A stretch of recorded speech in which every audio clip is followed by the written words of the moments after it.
Buenos días, hermanos. Estamos de nuevo aquí un domingo más.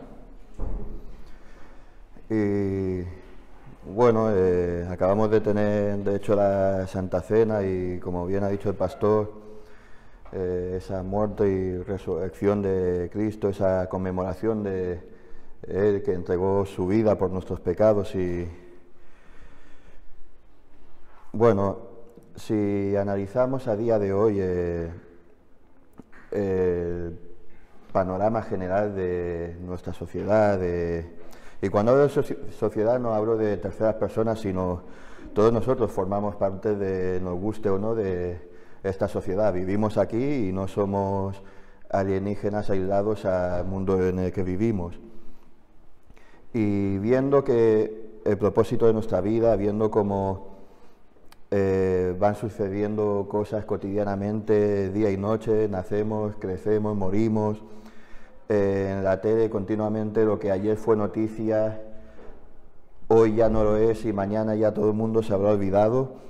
Estamos en unos tiempos en que todo lo que representa estar atados o ligados al pasado ya no importa nada. Queremos innovar, queremos información nueva y fresca acorde a nuestros pensamientos a cada minuto, y cosas tan evidentes como que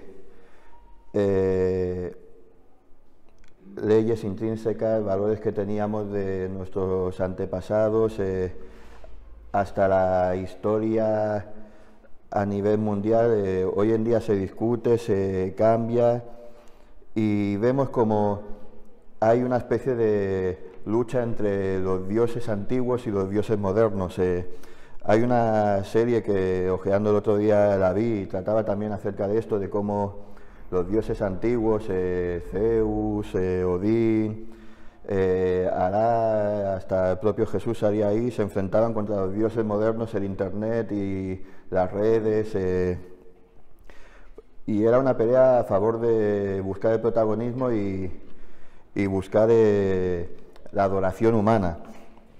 Y lo que me llamó la atención es que no solamente había un Jesús, sino había muchos Jesús en favor de cada punto de vista que le había dado los seres humanos. Unos se pensaban que era un político, un comunista que luchaba por el pueblo, otros se pensaban que no, que era directamente un seccionista, otros pensaban que no, que era el Mesías de Israel, otros decían que era un charlatán más, y había un Jesús para cada punto de vista dentro de esa serie.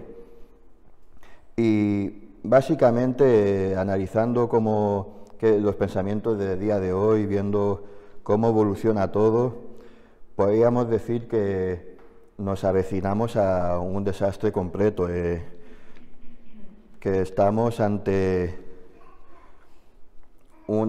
como en la época de los jueces, que el texto clave de los jueces era cada uno hacía lo que bien que le parecía, y en esa época no había rey. Ahora mismo podríamos vivir en la misma época de los jueces y ni cuenta nos daríamos. Pensamos que hay muchas cosas que son típicas de los últimos tiempos, pero es que la humanidad, tristemente, desde los 6.000 años de historia que llevamos desde Adán, no hemos cambiado nada. Antes se creaban sus dioses tallados de árbol, los forjaban con sus manos y los ponían por encima de ellos, ponían sus propias leyes y perseguían a sus santos apóstoles y profetas. Y hoy en día sucede lo mismo. Ya no son dioses hechos de madera, son hechos de tecnología, de chips, hechos de pensamientos, de políticas. Y esa misma historia, esto que estoy contando que parece actual, fue lo mismo que le tocó vivir al profeta Isaías. A Isaías también le tocó vivir así. Él dirigió su mensaje principalmente a Judá en los últimos días de Israel. Él estuvo entre los últimos años de Uzías y hasta bien entrado el reinado de Ezequías. Y su tema principal en todo su libro era la santidad del Señor. Y es un tema que tendríamos que rescatar, la santidad del Señor, en toda esta sociedad que vivimos. La primera sección de Isaías va de capítulo 1 a capítulo 12, y se nos da un ciclo que se va a repetir a lo largo de todo su libro. Habla en la primera sección del propósito de Dios, luego del pecado de Judá, luego del juicio y por último de la esperanza. Y estos 4 puntales se repiten a lo largo de todas las secciones del libro. La última parte será la que toquemos hoy, que va de capítulo 40 a 66. No lo voy a tocar todo, evidentemente, nos vamos a centrar en un texto. No voy a soltar más de 26 capítulos aquí de golpe, sino que nos vamos a centrar en esa sección y empieza en el capítulo 40, en el versículo 1, con la palabra que dice así: consolad, consolad a mi pueblo, dice el Señor. Y es que, como bien iba diciendo en la introducción que he estado haciendo, vivimos en una época tan fugaz, con tantos cambios, con tantos dioses, con hasta tantos Jesús distintos, que ya no sabemos a qué acogernos. Y estamos viendo tantos cambios últimamente que no sabemos ni hacia dónde vamos ni qué hacer si no nos aferramos a la palabra del Señor. Y la palabra del Señor, desde Génesis hasta el Apocalipsis, tiene su cumplimiento en Isaías 53, del 1 al 12, que es el texto que vamos a ver. Dentro de los capítulos de 40 al 66 también se repite el mismo ciclo. Veremos que hasta el 55 habla acerca de la promesa, del 56 al 62 acerca del mandato, y del 63 al 66 se habla acerca del juicio venidero. Veamos, por ejemplo, Isaías 49, del 6 al 7, dice: poco es para mí que tú seas mi siervo, hablando acerca de esa promesa, para levantar a las tribus de Jacob y para levantar y que restaures el remanente de Israel. También te di por luz a las naciones para que seas mi salvación hasta el postrero de la tierra, así ha dicho el Señor Redentor de Israel. El santo suyo, al menospreciado de alma, al abominado de las naciones, al siervo de tiranos, verán reyes y se levantarán príncipes y le adorarán al Señor, porque fiel es el santo de Israel, el cual te escogió. Y aquí, a partir de 40 hasta adelante, vamos a empezar los retablos que se iban viendo desde el Génesis, como el protoevangelio cuando predicé hace mucho tiempo, de cómo apuntabas hacia ese sacrificio pascual, que lo vimos luego también con la vida de Moisés, a través de ese cordero inmolado, que se ve luego en el Salmo 22, el padecimiento de Cristo en primera persona, así como en la oración de Jonás. Aquí lo vamos a ver directamente, y aquí en nuestro texto será donde analicemos cada uno de los pasos que aparecen en el texto. Del capítulo 52.3 hasta el 55.13, donde Dios habla acerca de ese plan de redención, donde 800 años después se haría carne. Anticipa la obra de Cristo y está tan bien escrito que hasta podríamos pensar que Isaías hubiese sido un testigo ocular de la obra redentora de Jesús. Es más, si nos fijamos en el texto, ahí está escrito en tiempo pasado, como si Isaías lo estuviese recordando. Es fantástico el texto. Y empieza en el 52.3 porque se nos empieza a recordar cómo nosotros caímos y el porqué de ese sacrificio. En el 52.3 dice: porque así dice el Señor, en balde fuisteis vendidos, por tanto sin dinero seréis rescatados. Nos presenta ya desde los primeros capítulos el plan de salvación gratuita. Nosotros nos apartamos de Dios voluntariamente en Edén, haciendo las cosas a nuestra manera en lugar de a la manera que decía el Señor. Y aquí se nos dice que seríamos rescatados sin dinero.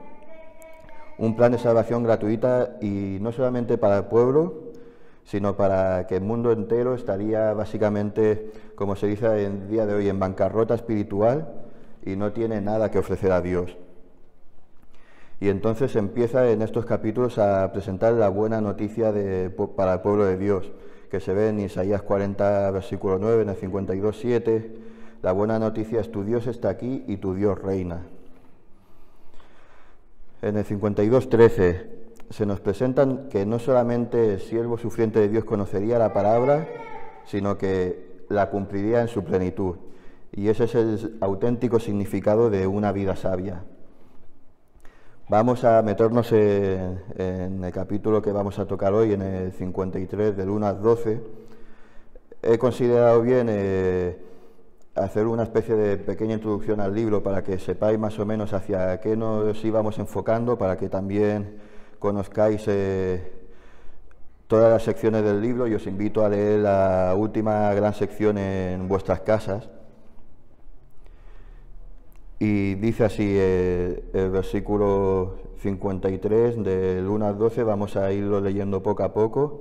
Y la primera parte empieza con, si lo estáis viendo ya en vuestras Biblias, con una pregunta que es muy típico de la poesía hebrea, hacer que la segunda línea sea un pensamiento paralelo de la primera. Dice así el versículo 1, ¿quién ha creído nuestro anuncio y sobre quién se ha manifestado el brazo del Señor? Y son dos preguntas que entre ellas se contestan a sí mismos, porque si aquí en el castellano se pusieron los interrogantes, pero ese símbolo no existía en el hebreo, y se leía no haciendo preguntas, sino en la estructura de la poesía hebrea, que sería, ¿quién ha creído nuestro anuncio? Sobre quién se ha manifestado el brazo del Señor. Y si lo cambiamos, ¿sobre quién se ha manifestado el brazo del Señor? Sobre aquel que ha creído nuestro anuncio. En aquella época, en la época hasta en los tiempos de Jesús, viendo todas las promesas de ese Mesías libertador que salvaría a su pueblo, podrían pensar que ese Mesías sería un conquistador, un héroe que tendría ese espíritu fuerte, o ese viento fuerte que derrotaría a Roma, que traería una paz y una economía estable. Jamás hubiesen pensado, si no hubiese estado escrito en los textos, es más, Isaías 53 es un texto que los judíos ortodoxos hasta evitan leerlo en las sinagogas porque no les gusta nada. Jamás hubiesen pensado en aquella época que la palabra del Señor, que el brazo fuerte del Señor se hubiese manifestado a través de un silbido apacible, a través de un espíritu apacible, y vamos a ir viendo poco a poco cómo se nos contesta estas preguntas que se nos han hecho. El versículo 1 sobre que se ha manifestado el brazo del Señor, vamos a ir viendo quién es y cómo es. Y la respuesta a la pregunta empieza ya a partir del versículo 2. Dice así, subirá cual renuevo delante de él, como la raíz de tierra seca, no hay parecer en él ni hermosura. Le veremos inatractivo para que lo deseemos. Despreciado y desechado entre los hombres, varón de dolores, experimentados en quebranto. Y como escondimos de él su rostro, fue menospreciado y lo tuvimos por nada. Y es que, en primer lugar, lo que llama aquí la atención es que ese Mesías, ese brazo fuerte del Señor, no tendrá aspecto de vencedor. Su vida sería una vida dura, nacido para sufrir, y esto se cumple a través de toda la vida de Jesús. Lo vieron como un vulgar carpintero, sin grandes valores que aportar, menospreciados por muchos. Jesús mismo conocía la vida dura, se nos dice que no tenía ni dónde recostar la cabeza, era un trabajador. La gente, los ricos de aquella época, no lo tenían por un hombre triunfador en sus negocios, y por eso mismo muchas veces lo despreciaban, hasta con miedo, se acercaban a Jesús de noche para evitar verlo con él, para evitar verlo que lo criticaban muchas veces, de mira, este se sienta y come y bebe con pecadores. ¿Cómo es posible si dice que es el Mesías? ¿Cómo que va con fracasados y despreciados? Y todo esto podríamos meditar sobre no solamente los aspectos de la vida de Jesús, que no solamente su muerte, lo duro, sino que Él vino y desde el minuto 1 ya estuvo padeciendo, siendo tentado en todo, perseguido en más de una ocasión que lo intentaron matar, sino meditar en que nosotros, hasta que no lo conocimos, no fuimos mejores que aquellos que le perseguían y le dieron la espalda. Nosotros lo despreciamos en más de una ocasión, y hasta a día de hoy, tristemente, hasta hay muchos cristianos que muchas veces con nuestra actitud de comportamiento, nuestro estilo de vida, o hasta con nuestras acciones o pensamientos podemos llegar a menospreciar a Jesús y a su obra muchas veces. La esperanza la tenemos en que Pablo dice acerca de la ley en 1 Timoteo del 1, del 9 al 11, dice: conociendo esto, que la ley no fue dada para el justo, sino para los transgresores y desobedientes, para los impíos y los pecadores, para los irreverentes y los profanos, para los parricidas y matricidas, para los homicidas, para los fornicarios y los sodomitas, para los secuestradores y para los mentirosos y los perjuriosos, y por cuanto se oponga a la sana doctrina, según el glorioso Evangelio de Dios bendito, que a mí me ha sido encomendado. Así que la esperanza que tenemos, que aunque hayamos muchas veces menospreciado a Jesús, aunque vivas tú en oposición a Él, dándole la espalda, pensando que fue solamente uno más en esta tierra, Él se entregó por los transgresores de la ley. Y aunque nosotros le hubiésemos dado la espalda o en ocasiones le demos la espalda, Él extendió sus brazos. Y aquí vamos a ver a partir del versículo 4 en adelante, dice: Él mismo cargó con nuestras enfermedades, llevó dolores y nosotros le tuvimos por azotado, por herido de Dios y abatido. Mas Él fue herido por nuestras rebeliones, molido por nuestros pecados, el castigo de nuestra paz fue sobre Él, y por su llaga fuimos nosotros curados. Todos nosotros nos descarriamos como ovejas, cada cual se apartó de su camino, mas el Señor cargó en Él el pecado de todos nosotros. Y es que por muchas transgresiones que hayamos hecho, por muy mal que haya sido nuestro estilo de vida, o por más que le hayamos dado la espalda a Jesús, Él en su sacrificio llevó todas y cada una de nuestras cargas. Él fue el precio de la paz para con Dios. Muchas veces podríamos pensar que fue un castigo. No fue en ningún momento ningún castigo. Él se entregó por amor. No fue asesinado, fue un sacrificio. Murió con los brazos extendidos, reconciliándose con el mundo que le dio la espalda a Dios Padre. Su muerte, como bien dice Pablo, fue nuestra propia muerte. Estamos injertados a esa cruz. Por tanto, también su resurrección será la nuestra, en la cual estamos ya sentados en los lugares celestiales con Cristo. Siguiendo con el texto, versículo 7. Angustiado Él, afligido, no abrió su boca.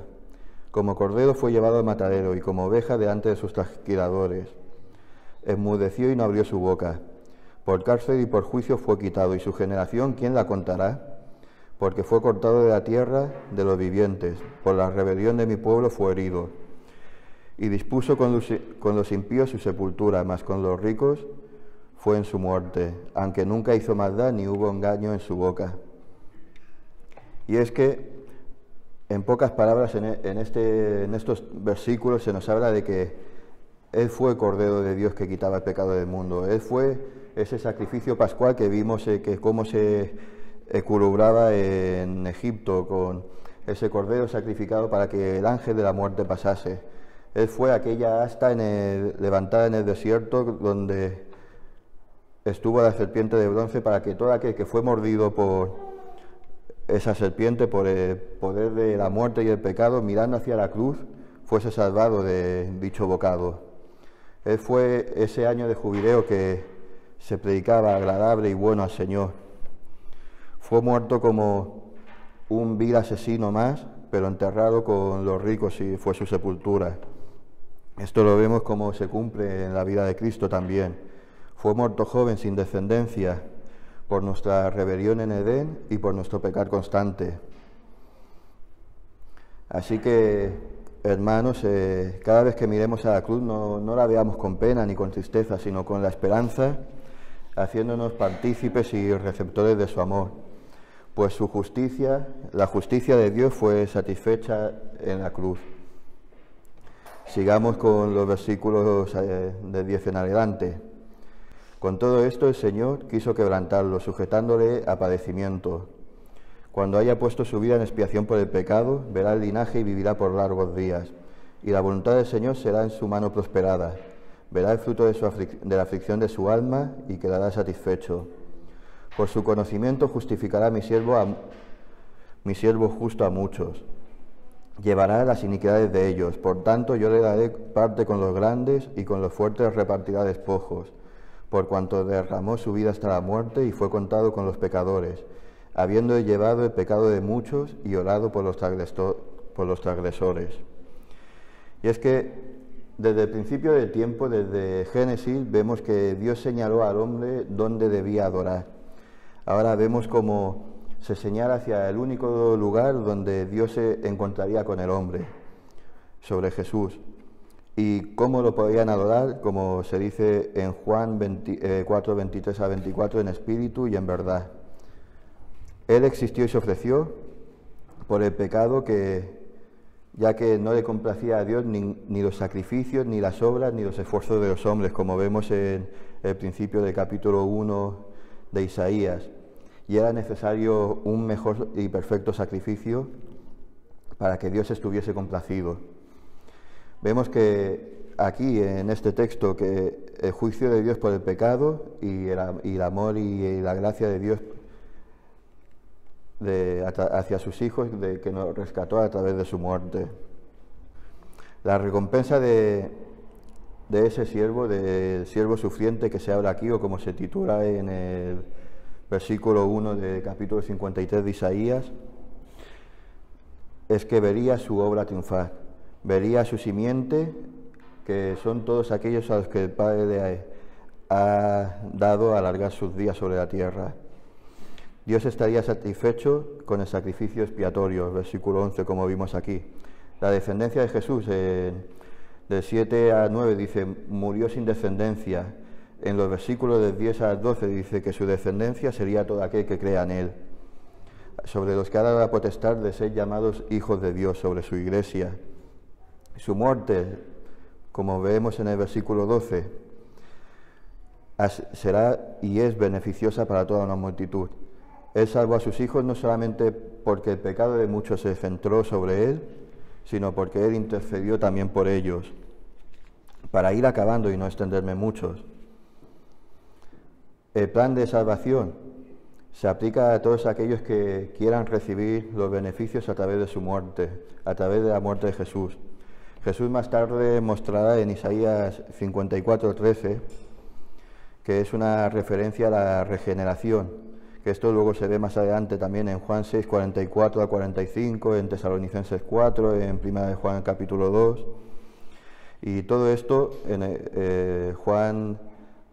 en Isaías 57:17 es lo que el Señor llamaría la herencia de los siervos del Señor.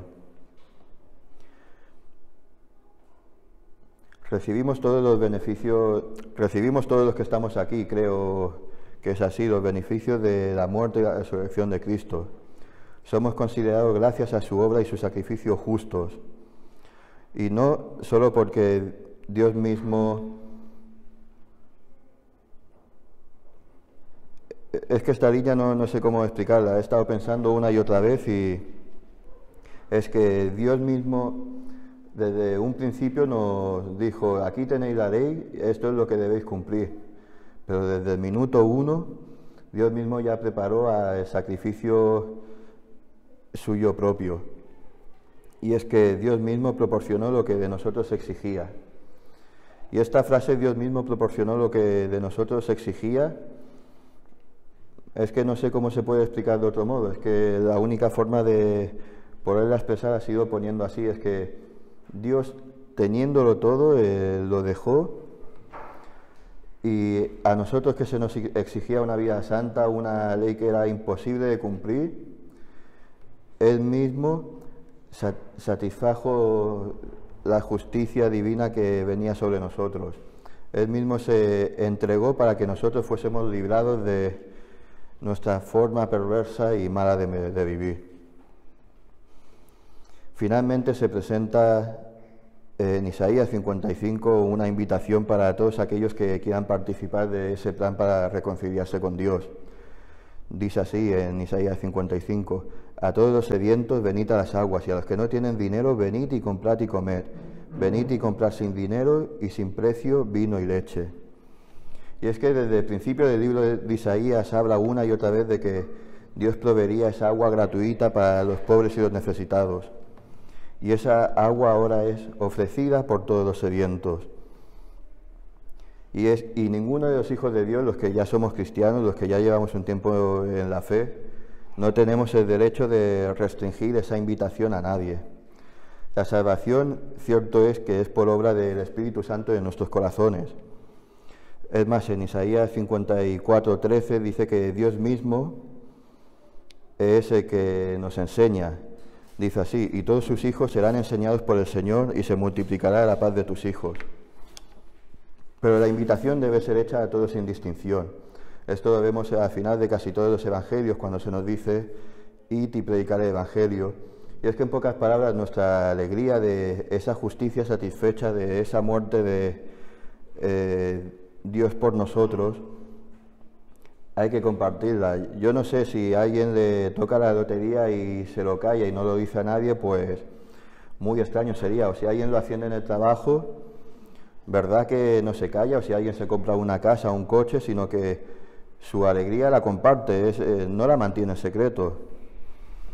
¿Cómo nosotros nos callaremos tal gran alegría de esas nupcias, de esa reconciliación con Dios? Para terminar, y esta vez sí, sobre aquel consuelo que empieza ya en el capítulo 40, sobre esa promesa, Dios asegura una y otra vez que cumplirá todo lo que se ha propuesto hacer. Y lo vemos aquí: como pastor apacenta su rebaño, en su brazo llevará a los corderos y en su seno los llevará, y los pastoreará suavemente a las recién paridas. Y es que Dios no solamente promete una salvación para todo aquel que crea en Él, sino que Dios mismo, como dice la frase esta que es que si no la leo no me sale, Dios mismo proporcionó lo que de nosotros exigía, sino que Dios mismo encima nos apacienta y nos pastorea suavemente. Dios mismo nos enseña acerca de Él. No nos callemos, compartamos nuestra alegría, vivamos siendo merecedores de su sacrificio, sabiendo que si hemos pecado, tenemos a ese abogado, a ese intercesor y salvador Jesucristo, Señor nuestro. Y por último, ya sí me pienso despedir, no nos callemos esta alegría, sino que la compartamos con los demás. Y que la gracia y la paz de Dios esté sobre cada uno de nosotros hasta que el día el Señor venga por nosotros. Amén.